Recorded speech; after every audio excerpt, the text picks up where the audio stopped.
Weellisaa Teedii Afroo albama isaa Har'a erga waggoota dheeraaf callisee booda gadi lakkisuun sa'aatiiwwan muraasa keessatti daawwattoota miiliyoonotaan lakkaa'aman argachuun isaa oduu ijoo ta'ee jira. Garuu wacni kun waca aartii fi miidhagina muuziqaa osoo hin taane duuba isaa shira siyaasaa summii seenaa fi arrabsoo guddaa saba Oromoo irratti xiyyeeffatetu dhokatee jira. Inni sirna impaayiraa sirna mootota durii warra Oromoo lafa isaarraa buqqisanii gabroonfatanii turan sana akka waan sirna qulqulluu sirna tokkummaa fi ijaarsa biyyaatti faarsa. Teedii Afroon maal jedhee Oromoo Arrabsee maaliif sirna impaayiraa leellisaa iccitii isaa bal'inaan ni saaxila? Osoo addunyaan waraanni Iraan yoom xumurama jechuun eegaa jirtu ogeessi Israa'el Bowaaz Goolaaniin dhugaadhaa fi akeekkachiisa jabaa tokko gaazexaa Maariv irratti ifa godhee jira. Goolaaniin ibsetti Israa'el diina malee jiraachuu hin dandeessu. Muummeen ministeera Binyamin Netanyahuun waraana Iraan kana booda diina haaraa barbaaddachaa jira. Inni haaraan sunis Turkii yookaan Paakistaanidha. Jechi kun xiinxaltoota siyaasaa addunyaa maraachee jira. Dhimma kanas bal'inaan ni xiinxalla. Ministeerri ittisaa Paakistaan Kawaja Muhammad Asiif Israa'eliin ifatti ba'uun akkas jechuun arrabsa. Israa'el qaamamaa fi abaarsaa sanyii dhala namaa irratti bu'eedha. Garuu gaaffin inni guddaan maaliif Israa'el isheen waggootaaf biyyoota Arabaa hundaa tuffattee terroristu yeroo Paakistaan dubbattu roomiti? Iccitiin biyya kanaa maali? Yoo xumuraatti nu faana turtan iccitii bal'aa ni dhageessu. Qophii keenya laayik gochuun jalqabaan affeerraa keenya yeroo maraati. Yooyaa ashama harka fuunee kabajamtoota dhaggeeffattoota keenya kun Oromiyaa 24 Newsdha. Kanneen chaanala YouTube keenya farataatan subscribe gochuun maatii keenya ta'aa. Qophiin keenya namoota hedduu biraa akka ga'uuf like share gochuun waliif qooduun dagatinaa. Akka xumura qophii keenyaatti turtii gaarii.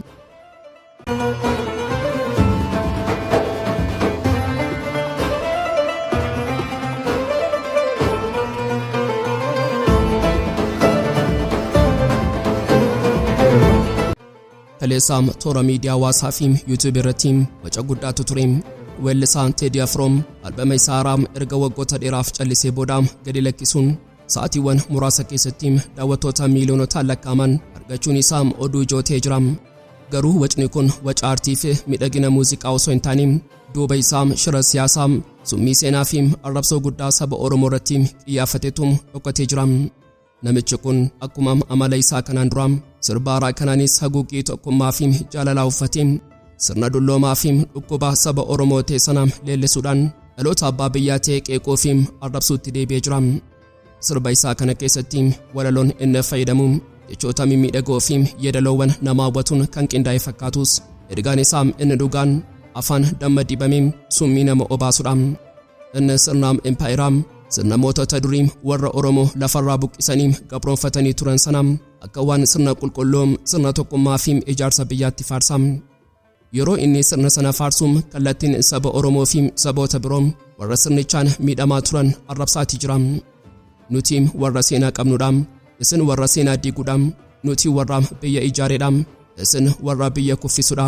Walaloo jedhuun ilaalcha of tuulummaa isaa lafa jalaan dabarfatee jira.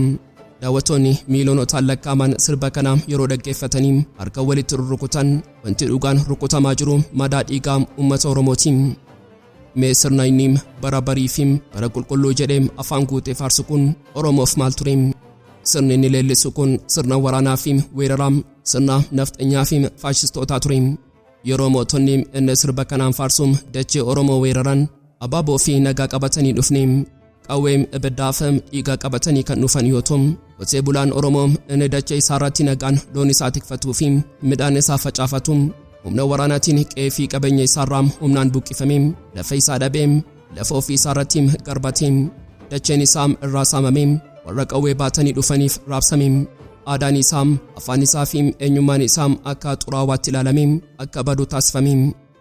Teediin yeroo har'aa sirba isaa keessatti sirna kana leellisuun gara jabeenyii fi saamichi isin irratti raawwatame sirriidha. Ammas sirnuma sanatu deebi'uu qaba jechuu isaatiin kuni aartii miti, kuni yakka seenaa faarsudha. Garuu dhugaan inni guddaan kan sirba miiliyoonaan daawwatameen yookaan dambalii ololaatiin hin haqamne tokko jira. Oromoon abbaa biyyaati. Dacheen kun gaarreen isheerraa hanga sulula isheetti maqaan laggeenii fi tulluuwwanii lafeen abboota keenyaa inni dachee kana jalatti awwaalame ragaa nuti abbaa biyyaa ta'uu keenyaati. Oromoon keessummaa dachee kanaa osoo hin taane inni hundee dachee kanaati. Oromoon dachee isaarratti abbaatuuf eeyyama weellisaa tokko yookaan leellistoota sirna moofaa hin eeggatu. Sirbi Teedii Afroo Itoophiyummaa sobaa kan saba tokko guddisee saba kaan dhoqqeetti gadi qabu lallabus Oromoon of beekam, seenaa isaa beekam, dachee isaarratti abbummaa isaa eeggachuu sirriitti beekam. Wanti nama gaddisiisuu fi yaaddessuun ilaalcha akkasiin jaarraa 21ffaa keessatti iddoo argachuu isaati.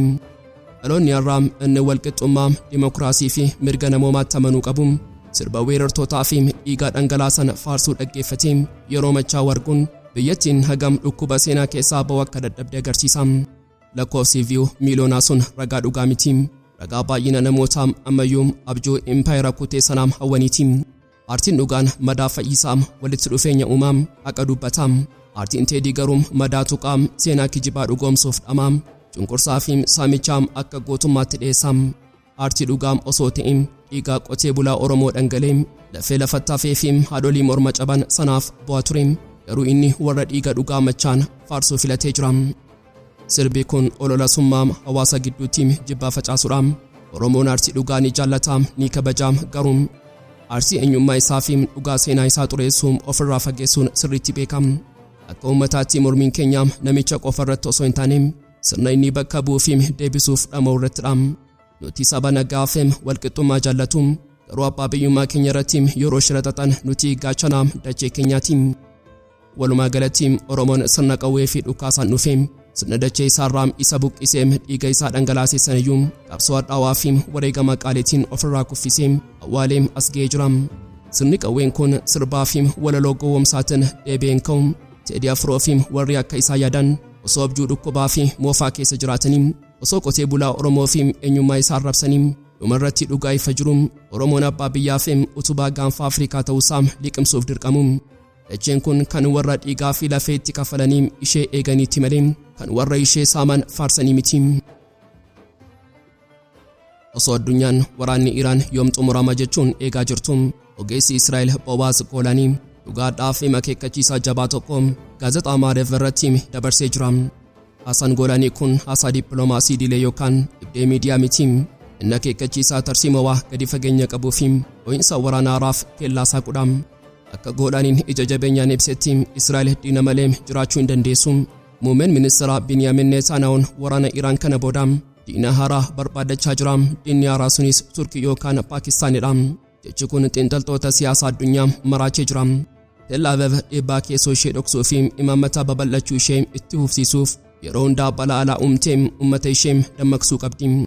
Wanti caalaatti haala kanaa xaxamaa fi sodaachisaa taasisu garuu dhugaa Golaniin minjaalarra kaa'edha. Akka inni jedhutti ilaalchi Turkiin diina keenya jedhu kun ejjennoo mootummaa Netanyahu warra mirga fiixee qofa osoo hin taane paartiilee mormitoota Israa'el keessattis akka dhukkuba daddarbaatti tamsa'aa jira. Kana jechuun jibbiinsii fi waraanni Turkii irratti yaadamaa jiru kun karoora yeroo gabaabaa murna tokko osoo hin taane gara istiraateejii mootummaa waaraatti jijjiiramaa jira jechuudha. Israa'el madaallii siyaasaa ishee hundaa dhukaasa itti aanuuf Turkii yookaan Paakistaan irratti qabattee jirti. Maaliif Turkiin filatamtee gaaffiin jedhu deebii salphaa fi ifaa qaba. Turkiin keessattuu hooggansaa pireezidaantii Rajab Tayyib Erdogan jalatti gocha gara jabinaa fi weerara Israa'el ifatti balaaleffachaa daangaa agarsiisuuf dhiibbaa gochaa jirti. Erdogan dhiyeenya kanaa akkuma Liibiyaa fi Qarabaag seennee humna waraanaatiin Israa'elis seenuu ni dandeenya jechuun isaa onnee Tel Aviv akka malee raasee ture. Dabalataanis carraaqqii Ankaaraan waraana Ameerikaa Israa'elii fi Iraan gidduu jiru dhaabsisuuf gootu karoora babal'ifannaa Israa'eliif gufuu guddaa ta'ee jira. Fedhaan ifatti akka labseetti gufuun inni guddaan tasgabbii Baha Giddu-galeessaa fedhii lafa dhuunfachuu Israa'eliiti. Gama Paakistaaniin haalli isaas bifuma kanaan yaaddessaadha. Ministeerri ittisaa Paakistaan torban darbee ija jabeenyaan ba'e Israa'el abaarsa namoomaatii jechuun addunyaa dinqisiise. Warra mootummaa kaansalii kanaa lafa Falasxiin irratti uumanii ibidda azaabaa keessatti akka gubatan hawwina jechuun hariisaa ifa godhee ture. Paakistaan biyya humna niwukileeraa qabduu fi waraana cimaa ijaarratee akkasumas uummata Islaamaa miiliyoona 100 lakkaa'amu of keessaa qabdudha. Ejjennoon Paakistaan kun Israa'eliif sodaa jireenya lammaffaa ta'ee mul'achaa jira. Golaniin dhugaadhaa tokko lafa kaa'ee jira. Israa'el diina haaraa kana filachuu irratti humna hin qabdu. Filannoon kun harka keenya hin jiru. Lamaanuu walqixa badoodha jedha. Wanti Israa'el qabdu tokkichi hariiroo Ameerikaa wajjin qabdu qofa. Hariiroo kana humna qabnu hundaan eeggachuu qabna jechuun gorsee jira. Kunis Israa'el kophaa ishee tuba Ameerikaa malee humnoota gurguddoo kana Turkii yookaan Paakistaan dura dhaabbachuu akka hin dandeenye ifatti amanuu isaatiin. Haasaan ogeessaa Israa'el kun gaaffilee gurguddoo fi ulfaatoo sammuu addunyaa keessatti uumee jira. Baha Giddu-galeessaa dirree waraanaa tokkorraa gara dirree waraanaa isa caalutti ce'aa jira. Yoo waraanni Iraan qabbanaa yookaan xumurame kompaasiin waraanaa Israa'el kallattiin gara Ankaraa yookaan Islaamabaaditti naanna'a. Kana jechuun waraanni kun humnoota addunyaa warra gurguddoo keessattuu biyya miseensa neetoo kan taate Turkii yookaan biyya niwukileeraa hidhattee Paakistaan lola keessatti harkisuun guutummaatti madaallii addunyaa fi Awurooppaa garagalchuu danda'a. Walumaa galatti ergaan inni hunda caalaa sodaachisaan haasaa Goolaanii keessa jiru kana inni waa'ee abjuu yookaan tilmaama fagootti raawwatamuu dubbachaa hin jiru. Inni mallattoolee qabatamaa yeroo ammaa kana keessoo Israa'elitti ijaaramaa jiran ijaan argee akeekkachiisaa jira. Yoo uummanni fi siyaasni Israa'el Turkiin yookaan Paakistaan diina jalqabaati jedhee ijaaramuutti seenee tarkaanfiin itti aanu olola miidiyaarraa gara dhukaasa qawwee fi miisaayilaatti ce'uun isaa hin oolu. Addunyaan ammaa Gazzaa, Lebaanosii fi Iraan qofa osoo hin taane dho'iinsa obomboleettii Haaraa kan leenca Anaadool Turkii yookaan kan leenca Eeshiyaa kibbaa Paakistaanii fi Israa'el gidduutti ka'uuf deemuun hafuura qabattee eeguuf dirqamtee jirti. Baha Giddu-galeessaa Har'a madaa tokko osoo hin suphiin madaa isa caalaatti dhiiga dhangalaasuuf qophaa'aa jira. Magaalaan Islaamabaad isheen gaarreen magaalaa Himaalayaa jalatti ijaaramtee fi yeroo ammaa kana marii nagaa waraanaa Ameerikaa fi Iraan gidduu jiruuf teessoo taatee jirtu har'a waraqaa dippiloomaasiirraa ija kaaftee sagalee jabaa onnee Teelaaviv irraasu tokko addunyaatti dhageessisaa jirti.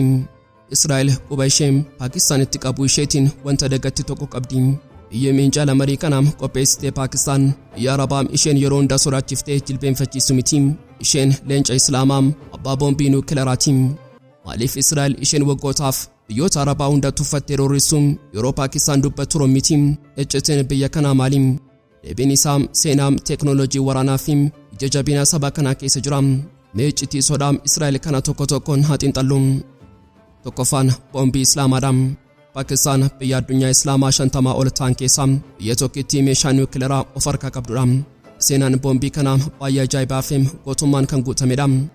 Bara 1970 keessaa yeroo Indiin boombii niwukileeraa hojjettu muummichi ministeeraa Paakistaan Zulfiqaar Alii Bhuutoon kakuu seena qabeessa tokko kakate. Nuti marga nyaannee bullaa beelofnee dhumuu iyyuu ni dandeenya, garuu nutis boombii niwukileeraa ofii keenyaa ni hojjenna. Waadaan sun dhugaa ta'e saayintistiin gootichi Abdul Qaadir Khan iccitiidhaan piroojeektii kana geggeesse Paakistaanin abbaa humna niwukileeraa taasise.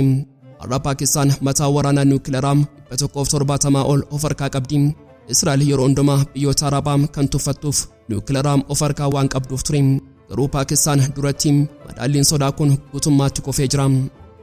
Lammaffaan misaayila baalaastikii fi teeknooloojii MIRVdha. Osoo waraanni kallattii Israa'elii fi Paakistaan gidduutti dho'e Paakistaan akkamittiin Israa'elin abuu dandeessi? Paakistaan misaayila fageenya gabaabaa qofa hin qabdu. Misaayilonni ishee kanneen akka Shaayinii fi Abaabiil fageenya kiiloomeetira 2750 ol qaxxaamuruu danda'u. Kana jechuun Islaamabaad irraa kaanii Teelaaviv guutummaatti daraa gochuu danda'u jechuudha. Wanti Israa'elin hunda caalaa dhiphisu ammoo misaayilli Abaabiil teeknooloojii MIRV qabaachuu isaatiin. Misaayilli kun yeroo samii seenu mataa waraanaa boombii adda addaa 3 yookaan 4tti baqaqee bakka garaagaraa rukuta. Sirni ittisaa Israa'el inni addunyaan beekuun Iron Dome yookaan Arrow misaayila bittinnaa'ee dhufu kana qabachuu hin danda'u. Guutummaatti burjaajee harka kenna. Sadaffaan tika basaasummaa fi humna lafoodha. Tika basaasummaa Paakistaan ISCI addunyaa irratti dhaabbata basaasummaa jajjaboo akka CIA fi Mossad waliin kan morkatudha. ISCI'n waraana Afgaanistaan keessatti harka dhokataan Ameerikaa jilbeenfachiisuu fi Sooviyetii kuffisuu keessatti seenaa hojjetee jira. Yoo waraanni eegalee ISCI'n harka isaa gara Baha Giddu-galeessaatti diriirsee Mossad Israa'el dachee ishee irratti jaamsuu danda'a.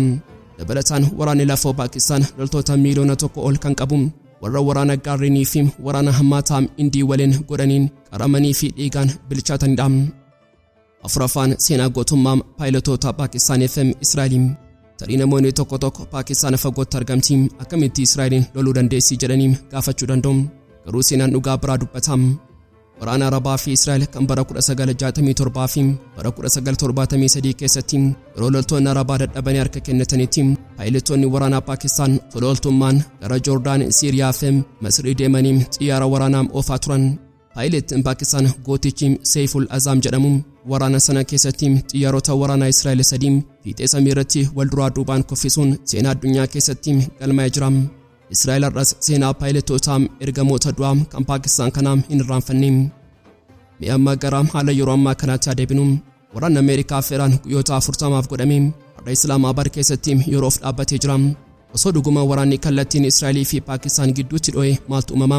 Dadagni waraanaa asirratti baay'ee fadha. Israa'el dacheen ishee baay'ee xiqqoodha. Boombiin nuukileeraa tokko yookaan misaa'ilonni gurguddoon muraasni yoo tallaaba irratti bu'an biyyattiin guutummaatti lafarraa qabdi.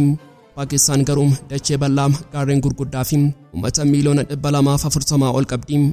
Israa'el misaa'ilaan Paakistaan miidhuu dandeessita garuu guutummaatti barbadeessuu hin dandeessu.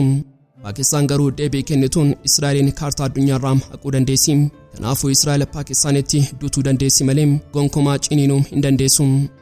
Walumaa galatti Baha Giddu-galeessaa ammaa dhugaaraa tokko barachaa jira. Jechi ministeera ittisaa Paakistaan har'aa waca siyaasaa qofa miti inni akeekkachiisaa obborooti.